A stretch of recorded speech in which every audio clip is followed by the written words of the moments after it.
सभी को मेरा नमस्कार, जय हिंद। राजन के में लघु अति लघु सारे करा चुका था और मैं सोच रहा था कि मॉडल पेपर ख़त्म हो गया और जितना मुझे पढ़ाना था वो मैं पढ़ा चुका था। लेकिन क्या हुआ, कुछ दोस्तों का आदेश आया कि भैया वस्तुनिष्ठ प्रश्न भी अब आपको कराने पड़ेंगे। तो मैंने कहा चलो ठीक है, करा देता हूँ। लेकिन मैं आपको वस्तुनिष्ठ प्रश्न करा रहा हूँ, लेकिन क्या है, मैं उसमें से कुछ सवाल आपको पहले भी करा चुका था। तो जो सवाल मैं पहले करा चुका था वो मैं यहाँ पे भी कराऊंगा, लेकिन थोड़ा सा गति में कराऊंगा, स्पीड में कराऊंगा। तो अगर आप पहले वाली जो देखी हुई है लघु अति लघु की, वो अच्छे से देखने के बाद आप इस वीडियो को देखिएगा। दूसरी बात क्या है, इसमें कुछ पर्सन जो है उसमें थ्योरी भी है, तो मैं थ्योरी नहीं कराऊंगा, वो आप पढ़ लीजिएगा, ईजी है, समझ में आ जाएगा। तो जो न्यूमेरिकल्स है वो मैं आज कराने वाला हूँ। तो क्या है सवाल, प्रश्न नंबर पहला जो है, यदि 2 3 x का समांतर मध्य 3 है तो मान क्या होगा। x का मान हमें बताना है। देखो क्या है, 2 3 x, इनका समांतर मध्य क्या दिया हुआ है, 3 दिया हुआ है। समांतर मध्य का फॉर्मूला मैं बता दे रहा हूं। देखो समांतर मध्य क्या होता है, पदों का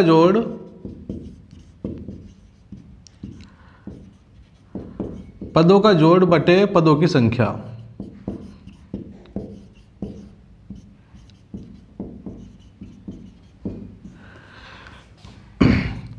ठीक है, अब क्या है, हमें समांतर मध्य कितना दिया हुआ है, 3 दिया हुआ है। पदों का जोड़ लेते हैं, 3 2 5 प्लस x, तो मैंने लिख लिया 5 प्लस x। पदों की संख्या कितनी है, 1 2 3 है तो बटे 3। इसे सोल्व करेंगे, 3 दूसरी तरफ जाएगा, यहाँ पे बटे में है तो दूसरी तरफ जाने पे वो गुणा में बदल जाएगा।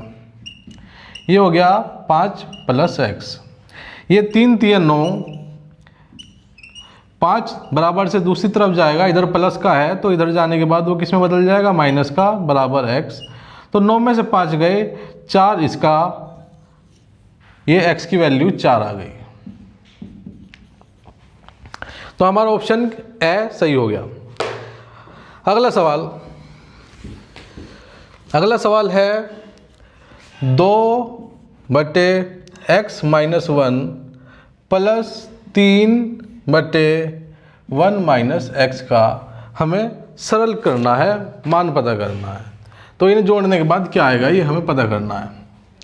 इसमें क्या करेंगे, देखो पहले इसे तो हम ऐसा कैसे ही लिख लेंगे, नीचे हमने लिख लिया 2x माइनस 1। इस वाले का देखिएगा, इस वाले को मैं देखो थोड़ा सा यहाँ पे बता देता हूँ क्या क्या होता है इस वाले के साथ। ये लिखा हुआ है 3 1 माइनस x। ठीक है, किसी भी चीज़ के अगर हम ऊपर नीचे किसी भी नंबर से गुणा कर सकते हैं। देखो हमने करा +5 प्लस 5, ये 5 से 5 कट गया, तो मतलब कि कोई फ़र्क नहीं पड़ता, हम किसी भी नंबर से ऊपर नीचे कर लेते हैं। अगर नीचे कर रहे हैं तो हम ऊपर भी कर लेते हैं, तो उससे कोई फ़र्क नहीं पड़ता। तो हम यहाँ पे क्या करेंगे, देखिएगा, अगर मैं यहाँ पे ऊपर नीचे -1 से गुणा कर दूँ, -1 से गुणा कर दे रहा हूँ और नीचे भी -1 से गुणा कर दे रहा हूँ। ये गुणा क्यों कर रहा हूँ मैं आपको भी बताऊँगा। तो इससे इस पर कोई फ़र्क नहीं पड़ेगा। तो ये क्या हो जाएगा, -3, और जो नीचे बदल जाएगा, ये -1 की गुणा 1 से होगी तो कितना आ जाएगा, -1, और -1 की गुणा -x से होगी तो माइनस माइनस मिलके क्या बन जाता है, प्लस बन जाता है, तो +x। तो इसे हम ऐसे भी लिख सकते हैं कि -3 x माइनस 1, ऐसे लिख सकते हैं। ठीक है, तो मैंने क्या किया, इसमें से ये मैंने लिख लिया -3 और x माइनस 1, जैसे मैंने अभी करके दिखाया। ठीक है, ये इस फॉर्म में बदल दिया। कैसे, -1 की गुणा ऊपर नीचे करके ये ऐसे लिख लिया। अब क्या करेंगे, देखो यहाँ पे भी -1 है, यहाँ पे भी -1 है, तो ये जोड़ने में आसानी हो जाएगी। इसे ले लेंगे कॉमन, x माइनस 1, और ऊपर क्या हो जाएगा, 2 माइनस 3। तो इसे हम सोल्व करेंगे तो 2 में से 3 गया तो 1 बचा, वो भी माइनस का, और यहाँ पे x माइनस 1 ऐसा कैसे ही आ जाएगा। ठीक है, तो जो हमारा द इसमें सही हो गया। अगला सवाल है 4 समानुपाती पदों का मध्य पदों का गुणनफल 36 है। यदि भारी पदों का एक पद इतना है तो दूसरा पद क्या होगा, ऐसा है। मैंने क्या बताया था, देखो यहाँ पे एक पद है, मैं लिख लेता हूँ ए बी सी डी, ये मैंने बताए थे भारी पद हो जाते हैं, ये मध्य पद हो जाते हैं। तो अगर लिखेंगे इन्हें तो लिखने पे क्या हो जाता है, भारी पद की गुणा कर लो, ए गुणा डी बराबर हो जाता है मध्य पद के गुणा से, ये मैंने बताया था। अब ये क्या कह रहा है, अब इस सवाल को पढ़ते हैं फिर से। वो कह रहा है 4 समानार्थी पद में मध्य पदों का गुणनफल 36 है। तो ये मध्य पद है, इनका कितना है गुणनफल 36 है, तो हमने लिख लिया 36। अब क्या है, ए डी की बात करते हैं, ए और डी की। यदि भारी पदों में से एक पद 3 है, एक कोई भी पद हमने ये मान लिया ए 3 है, तो हम डी की वैल्यू यहाँ से निकाल देंगे, तो डी बराबर हो जाएगा 36 और ये 3 बराबर से दूसरी तरफ जाएगा, इधर गुणा में है तो इधर जाके वो भाग में बदल जाएगा, तो ये कटेगा तो 3 × 3 3 दूनी 6। तो जो दूसरा भारी पद आ गया वो आ गया 12। तो जो ऑप्शन सी है, ऑप्शन से हमारा सही हो गया। चौथा सवाल, ये BTC 2017 में आया था, इम्पोर्टेंट है, देखिएगा। 3/4 की पावर 2 गुणा 3/4 की पावर 10 गुणा भाग 3/4 की पावर कितना 8। अब इसे कैसे करेंगे, इसे हमें सरल करना है। पहली बात मैंने क्या बताया था, मैंने बताया था आपको बोर्ड मास के बारे में कुछ बताया था। जिसको नहीं पता वहाँ पे वीडियो आ रही होगी, उस पर क्लिक करके आप देखिएगा, आपको लेक्चर पे पहुँच जाएगी, 10 मिनट की वीडियो है, देख के। तो अब क्या करेंगे इसमें, बोर्ड मास के हिसाब से सबसे पहले हमें गुणा से पहले हमें भाग सोल्व करना है, ये बात होती है। बोर्ड मास में जैसे कि मैं लिख देता हूँ बोर्ड मास, ये बोर्ड मास होता है। बी का मतलब है ब्रैकेट सोल्व करना है सबसे पहले, उसका मतलब ऑर्डर, मतलब ये कोई पावर है तो उसे सोल्व करनी है, पावर है, रूट है, ये सब ऑर्डर में आता है। फिर हम डी से डिवाइड हो जाता है, मतलब भाग, एम से मल्टीप्लाई, गुणा, ए से ऐड, एस से सब्ट्रैक्ट, माइनस। तो हम पहले करेंगे यहाँ पे भाग। तो अभी देखिएगा यहाँ पे क्या है, 3/4 है, यहाँ पे भी 3/4 है। तो मैंने क्या बताया था, जब कोई सेम नंबर होते हैं 3/4 और वो भाग हो जाता है तो 10 में से ये 8 घट जाएगा, तो मैं लिख देता हूँ 10 - 8। अगर ये अभी आपको नहीं आ रहा है समझ, तो वहाँ पे एक वीडियो आ रही होगी पावर के ऊपर, मैंने बनाई हुई है, उसे देखिएगा, आपको सब समझ में आ जाएगा। तो ये क्या हो गया, 3/4 हो गया, तो गुणा 3/4 की पावर 2, इसे ऐसे कैसे लिख लेंगे। इन दोनों को हमने सोल्व करके ये आ गया, ठीक है। ये भाग में है, भाग में क्या होता है, जो ऊपर वाली चीज़ होती है उसमें से इधर वाली घट जाती है पावर, और जो सेम है वो ऐसा कैसे लिख जाता है। अब क्या करेंगे, इसे सोल्व करने के बाद, मैं इसे सोल्व करने के बाद डायरेक्ट लिख दे रहा हूँ, 10 में से 8 गए ये 2, तो 10 में से 8 गए 2, तो हम इसे यहाँ पे पढ़ेंगे 3/4 की पावर 2 पढ़ेंगे उसे, ठीक है। अब ये क्या है, 3/4 की पावर 3 और 3/4 की पावर 2, ये है। अब क्या होगा, देखो जैसे भाग में क्या होता है, पहले वाले में से दूसरी पावर घट जाती है अगर ये बीच अंदर वाले सेम हो तो। लेकिन गुणा में क्या होता है, अगर अंदर वाले सेम हो तो क्या है, दोनों पावर जुड़ जाती है। तो यहाँ पे क्या है, गुणा है और ये दोनों सेम है, ये भी 3/4 है, ये भी 3/4 है, तो ये पावर जुड़ जाएगी। तो 3 2 कितना हो जाएगा 5, तो ये हो जाएगा 3/4 की पावर 3 + 2, तो ये हो जाएगा बराबर 3/4 की पावर 5। ठीक है, मैंने यहाँ पे 2 बात बताई, क्या, अगर भाग में है, अंदर सेम है तो पावर माइनस हो जाती है, यहाँ पे करी मैंने, और गुणा में है तो पावर जुड़ जाती है, बिल्कुल उल्टा है, ठीक है। अगले सवाल की तरफ बढ़ते हैं। अगला सवाल है, किसान विकास पत्र में लाई गई राशि 2 गुनी होती है, तो ये आप इसका 10 वर्ष में दुगनी हो जाती है। 5वां सवाल था, ये थ्योरी का था। 6ठा सवाल क्या है, ब्याज अर्धवर्ष हो तो दर होती है। देखो मैंने यहाँ पे एक सवाल कराया था ना, कि उसमें मान लो प्रिंसिपल था, मूलधन, अमाउंट, और क्या था, दर और समय था। मैंने कहा था जब दर हो जाती है 6 महीना, 6 महीने का मतलब क्या होता है, 6 महीने का मतलब होता है 1/2 साल, ये होता है। तो जो ये 2 है इस 2 का क्या करते हैं, ये 2 समय में तो गुणा हो जाता है और जो रेट है उसमें भाग हो जाता है। मतलब अगर मैं अंदाजे से बता दे रहा हूँ, मतलब मान लेता हूँ ये 1000 था, ठीक है, अमाउंट तो हमें बाद में मिलेगा। दर थी मान लो 16% और टाइम था क्या, टाइम था 1.5 साल, मैं लिख देता हूँ 1.5 साल का समय था, 1.5 साल का समय था। और वो क्या कह रहा है, दर छमाही हो जाएगी, ठीक है, हर 6 महीने बाद ब्याज लगेगा। तो क्या हम क्या करते हैं, जो 1 हो जाता है 1/2 हो जाता है, तो क्या करते हैं यहाँ पे समय की गुणा 2 से कर देते हैं और जो रेट है, दर है, वो 2 से भाग कर देते हैं। तो ये आ जाता था 8% और यहाँ पे आ जाता था 3 साल। ऐसा हमने एक सवाल किया था लघु में, अति लघु में, ठीक है।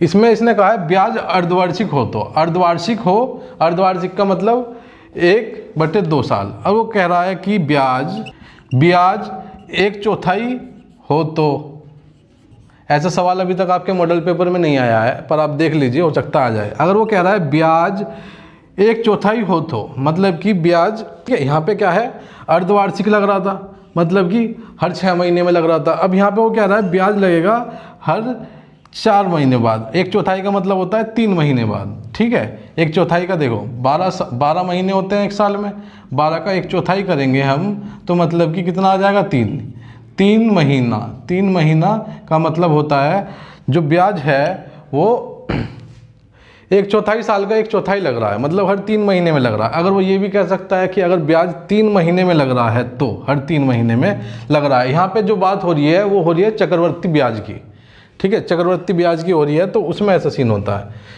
तो अगर ये 4 होता तो हम क्या करते, यहाँ पे जो भाग हमने 2 से किया था वहाँ 4 से करते, और जो गुणा यहाँ 2 से किया था वहाँ गुणा 4 से करते, अगर वो बोलता कि हर 3 महीने में हो रहा है,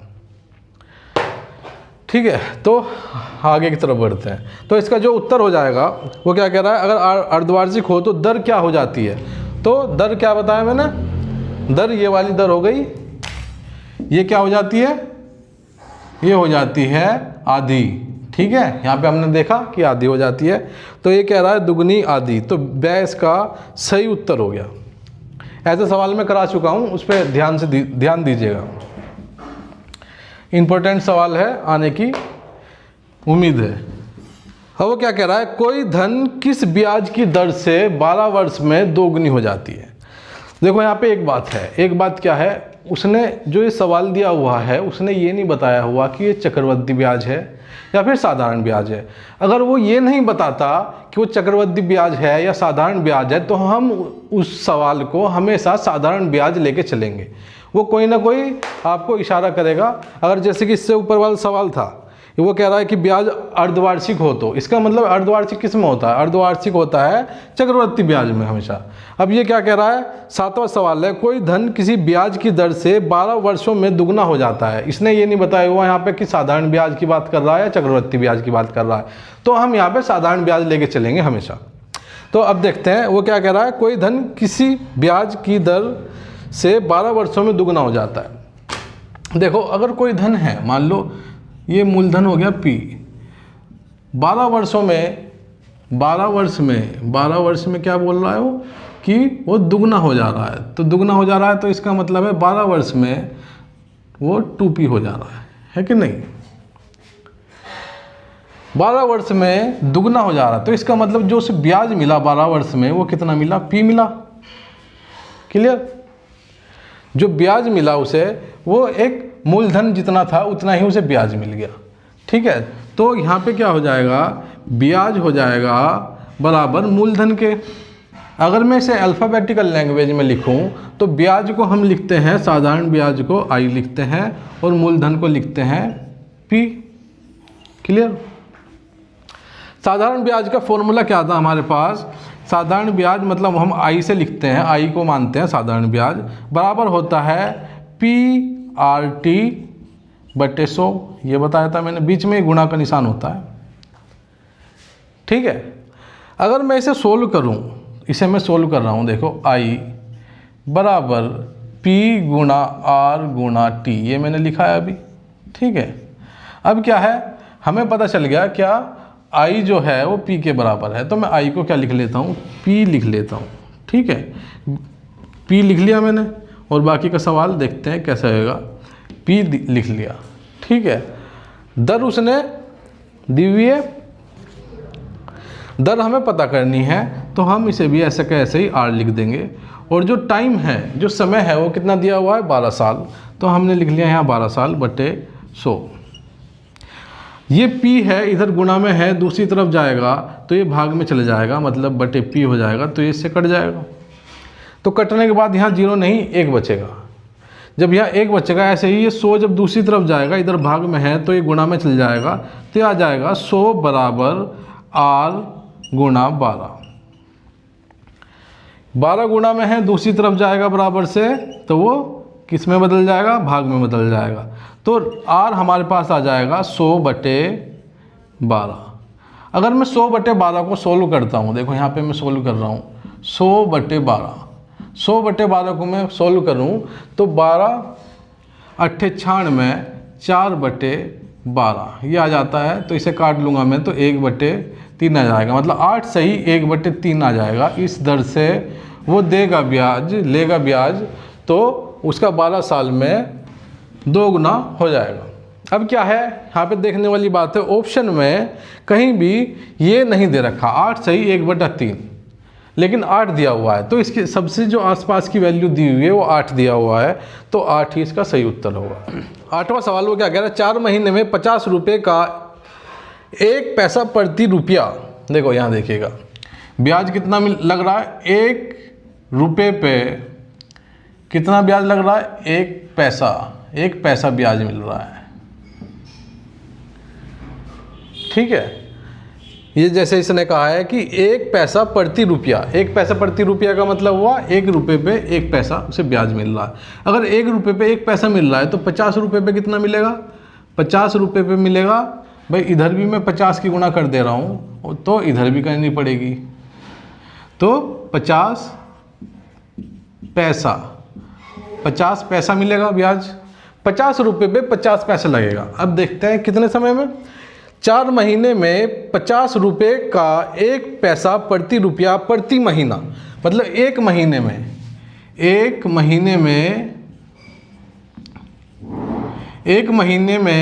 50 रुपये पे इतना मिल रहा है।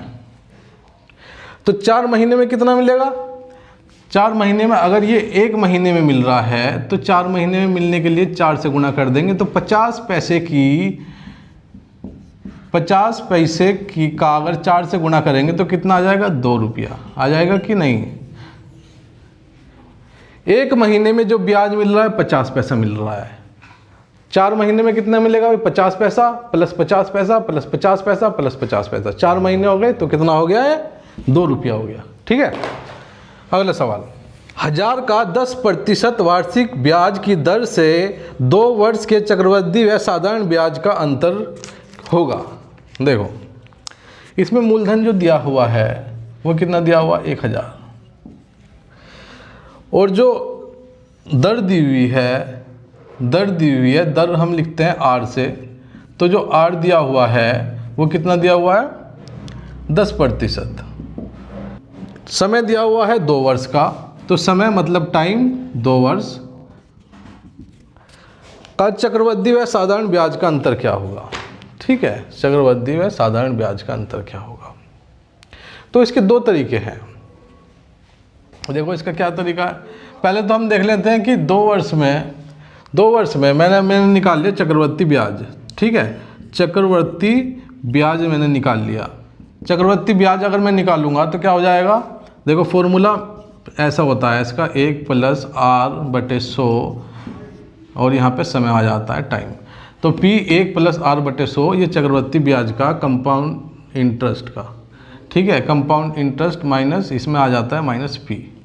ठीक है, कंपाउंड इंटरेस्ट ये किसका हो जाता है, अगर मैं इतने की बात करूँ तो ये अमाउंट का हो जाता है, जो हमारा बाद में आता है ब्याज जोड़ने के बाद में, तो ये हो जाता है। तो चक्रवृद्धि ब्याज कितना हो जाएगा, P दिया हुआ 1000, 1 प्लस दर दी हुई है 10% की 10/100, समय दिया हुआ है हमारा 2 वर्ष मतलब 2। मैं इसे सोल्व कर लूँ तो ये 1000 आ जाएगा यहाँ पे, इसे सोल्व करूँगा 100 × 100 + 10 110/100 की पावर 2, ये इससे कट जाएगा तो 11/10 की पावर 2, 11/10 की पावर 2 अगर हम खोलेंगे मतलब ऊपर भी स्क्वायर करेंगे नीचे भी स्क्वायर करेंगे तो 11 का स्क्वायर करेंगे तो कितना आ जाएगा 121 और 10 का स्क्वायर करेंगे तो 100 आ जाएगा।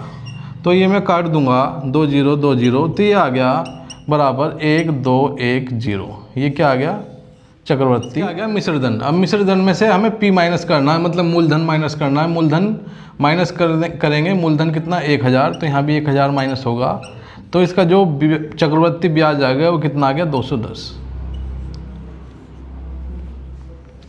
ठीक है, अब मैं बात करूं किसकी साधारण ब्याज की। तो साधारण ब्याज निकालना क्या ये आसान होता है, इससे ये होता है PRT बटे 100। आई का मतलब हो जाता है यहाँ ब्याज साधारण ब्याज बराबर P का मतलब है मूलधन जो कि 1000 दिया हुआ है, R का मतलब है रेट जो कि 10 दिया हुआ है, T का मतलब है टाइम जो कि 2 दिया हुआ है और 100 ऐसे कैसे नीचे उतार लो। अब यहाँ पे काट देंगे जो जिससे कट रहा है तो यहाँ पे कट गया, ये बचा 10 गुना 10 कितना हो जाएगा 100, 100 गुना 2 कितना हो जाएगा 200। तो 200 क्या आ गया साधारण ब्याज। साधारण ब्याज को हम आई से लिखते हैं।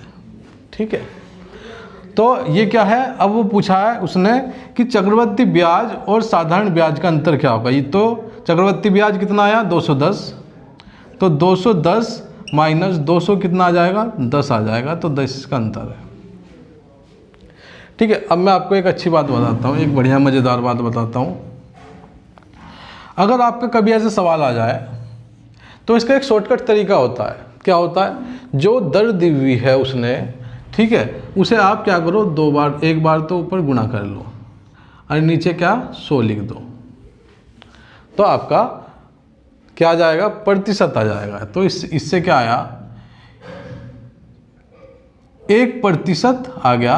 1% क्या आया ये, इसे सोल्व करेंगे तो आया 1 का मतलब 1%। 1% क्या हुआ ये साधारण ब्याज और चक्रवर्ती ब्याज का अंतर है। तो अगर हम 1000 का 1% निकालेंगे, 1000 का 1% निकालेंगे तो कितना आ जाता है 10 आ जाता है। तो ये हमारा डायरेक्ट में निकाल देते हैं। तो अगर आप किसी कंपटीशन की तैयारी कर रहे हैं जैसे सीटेट की तैयारी कर रहे हैं तो वहाँ क्या होता है सीटेट सुपर टेट की तैयारी कर रहे हैं तो वहाँ पे आपको सॉल्यूशन नहीं देना होता है, वहाँ पे कॉपी ऐसे चेक नहीं होती, ऑप्शनल आते हैं, वस्तुनिष्ठ आते हैं। तो ऐसी जगह पे ये काम आता है। तो अगर आपको आपका इस तरह से ज्ञान बढ़ाना है, ये वाली चीज़ भी सीखनी है, मैथ में आपको अच्छा कुछ करना है तो आप मेरे से जुड़े रहिएगा। मैं उसमें कोर्स डाल रहा हूँ जो कि आपके सुपर टेट में भी काम आएगा, सीटेट में भी काम आएगा, बैंक का एग्ज़ाम दे रहे हो वहाँ पे भी काम आएगा, SSC का एग्ज़ाम दे रहे हो, रेलवे का एग्ज़ाम दे रहे हो, पुलिस का एग्ज़ाम दे रहे हो, किसी भी चीज़ का एग्ज़ाम दे रहे हो जिसमें गणित आती है तो वहाँ पे काम आएगा। उसका सिलेबस मैं इसके बाद ही डालने वाला हूँ। तो ऐसा हो जाता है। तो मैं यहाँ फिर से बता देता हूँ, देखो ये क्या है चक्रवर्ती ब्याज का फॉर्मूला ये हो गया, क्या है ये हो गया मिश्रधन। मिश्रधन में से अगर हम मूलधन घटा देंगे तो चक्रवर्ती ब्याज आ जाता है। तो एक मिश्रधन हमने निकाल लिया, निकालने के बाद कितना आया 12,210, उसमें से हमने मूलधन घटा लिया 1000 तो ये आ गया चक्रवर्ती ब्याज।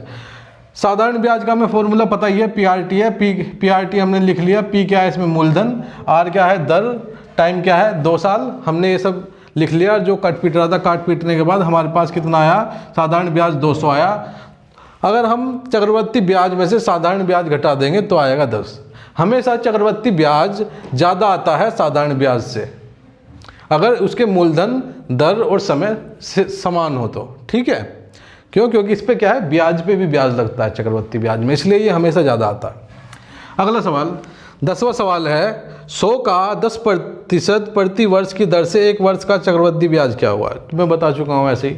ठीक है, मैं एकदम तुरंत करके दिखा रहा हूँ। देखो चक्रवर्ती ब्याज का फॉर्मूला क्या होता है, चक्रवर्ती ब्याज का क्या फॉर्मूला आता है, चक्रवर्ती ब्याज बराबर हो जाएगा मिश्रधन। मिश्रधन क्या होता है P1 + R बटे 100 की पावर T, और इसमें से अगर हम मूलधन माइनस कर देंगे, मिश्रधन में से मूलधन माइनस कर देंगे तो ये क्या आ जाता है चक्रवर्ती ब्याज का सीधा फॉर्मूला ये होता है। तो ये निकालना है दर, उसने P दिया हुआ है 100 दिया हुआ है, 100 1 प्लस दर दी हुई है उसने 10% की, मैंने लिख लिया 10%, और टाइम जो दिया हुआ है समय दिया हुआ है वो 1 वर्ष का दिया हुआ है, और माइनस इसमें से करना है क्या मूलधन करना है, मूलधन हमारा 100 है।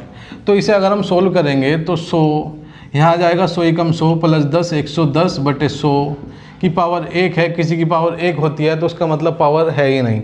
ठीक है, तो ये कट जाएगा -100, 0 से 0 काट दिया। अब यहाँ क्या आया 100, ब्रैकेट खोल लेंगे 11/10 -100, यहाँ पे 10 है ये, ठीक है। तो बोर्ड मास के हिसाब से पहले हमें गुणा करनी है, तो गुणा करेंगे हम, ये कट जाएगा इससे, तो कितना आ जाएगा 110 -100, ये हम सोल्व करेंगे तो कितना आ जाएगा 10। तो हमारा कौन सा उत्तर सही हो गया, 10वें का स सही हो गया। देखो ये क्या है, 11वां सवाल, मध्य, देखो यहाँ देख लीजिएगा, मध्य का मतलब एवरेज हो गया, ठीक है। इसका क्या होता है, देखो मध्य का मतलब जो मैंने बताया था, पदों का योग बटे पदों की संख्या, ठीक है। अब वो सवाल में क्या कह रहा है, सवाल देखते हैं पहले। संख्या कितनी दी हुई है, 13 दी हुई है। मध्य दिया हुआ उसने, कितना दिया हुआ 9, तो ये बताना है योगफल। तो इसे सोल्व कर लेंगे तो 9 बराबर पदों का योग या योगफल जो भी दिया हुआ है बटे 13 दूसरी तरफ जाएगा तो ये गुणा में हो जाएगा, तो ये आ जाएगा यहाँ 9 × 13 बराबर योगफल या पदों का योग कितना आ जाएगा, 13 निम्न कितना हो जाएगा 117, इसका सही उत्तर हो गया। अगला सवाल है, प्रथम 10 प्राकृतिक संख्याओं का मध्य क्या होगा। पहले बात करते हैं प्राकृतिक संख्या। अगर मैं कहूँ कि ये कितने डंडे हैं, आपसे गिनने के लिए कहूँ, तो आप क्या शुरू करोगे, 1 2 3 4 5 6 7 आगे तक चलते रहोगे। तो हमने कहाँ से शुरू करा, 1 से शुरू करा, तो इसका मतलब प्राकृतिक संख्या इन्हें बोलते हैं। 1 से शुरू हुआ, 1 2 3 4 5 6, तो क्या कह रहा है, प्रथम 10 प्राकृतिक संख्या, तो प्रथम 10 कितनी हो जाएगी, 6, ऐसे चलते हुए 10 तक पहुँचेगी, ठीक है। इसका क्या बताना है, मध्य बताना है, इसका मध्य। देखो मध्य का मतलब एक तरह से बीच ही होता है, बीच। अगर आप निकालना चाहो तो इन्हें आप जोड़ने के बाद, इन्हें अगर आप जोड़ोगे 1 + 2 + 3 + 4, मैं वही वाला लगा रहा हूँ मध्य निकालने के लिए जो मैंने बताया था। मध्य निकालने के लिए पदों का योग बटे पदों की संख्या है, ऐसा था ना सवाल। तो अगर हम इन्हें सबको जोड़ लेंगे, इन्हें जोड़ने के बाद 1 + 2 3 3 और 3 6 4 10 10 5 15 6 ऐसे 10 तक जोड़ोगे तो कितना आ जाएगा, 55 आ जाएगा। तो मैं यहाँ लिख लेता हूँ, पदों का योग कितना आ जाएगा, 55।